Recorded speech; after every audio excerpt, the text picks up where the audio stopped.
రేపు వైజాగ్ లో నిర్వహిస్తున్న ఇంటర్నేషనల్ యోగా డే సందర్భంగా వైజాగ్ బీచ్ అస్సలు ఖాళీ ఉండదు, ఫుల్ రష్ ఉంటుంది అనుకున్నాం. తీరా బీచ్ కి వెళ్ళి చూసేసరికి చాలా ఖాళీగా ఉంది. అంతేకాదు ఎప్పుడు ఫుల్ రష్ గా ఉండే బీచ్ రోడ్ ని ఇలా గ్రీన్ కార్పెట్స్ తో చూస్తే ఇంకా బాగుంది. రేపు అయితే మాత్రం ఈ గ్రీన్ కార్పెట్స్ అస్సలు ఖాళీ ఉండవు. వైజాగ్ ఆర్కే బీచ్ లో స్టార్ట్ చేసి భీమిలి బీచ్ వరకు వేశారంట ఈ గ్రీన్ కార్పెట్. దాన్ని బట్టి అర్థం చేసుకోండి రేపు ఎన్ని లక్షల మంది యోగా చేయబోతున్నారో. As a citizen of Vizag నాకైతే చాలా ప్రౌడ్ గా ఉంది. ఇంక ఇక్కడ అరేంజ్మెంట్స్ గురించి చెప్పాలి అంటే ఎక్కడికక్కడ ఎల్ఈడి స్క్రీన్స్, స్పీకర్స్, ఇంకా జనాలు అలసిపోకుండా ప్రతి బ్లాక్స్ దగ్గర మినరల్ వాటర్ కూడా అరేంజ్ చేశారు. ఇంకా వైజాగ్ బీచ్ లో అయితే పెద్ద పెద్ద నావీ షిప్స్ కూడా ఉన్నాయి. మేమైతే అయోధ్య రామ్ మందిర్ సెట్ చూద్దామని వెళ్ళాం, కానీ సండే వరకు ఓపెన్ చేయరంట. ఇంకా చేసేది ఏం లేక బీచ్ లో కూర్చొని బీచ్ చూస్తూ సేద తీరాం. ఫైనల్ గా మా మోహనశ్రీ ఏదో చెప్తుందంట.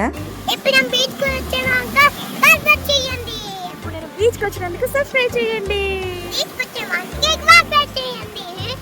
Bye bye.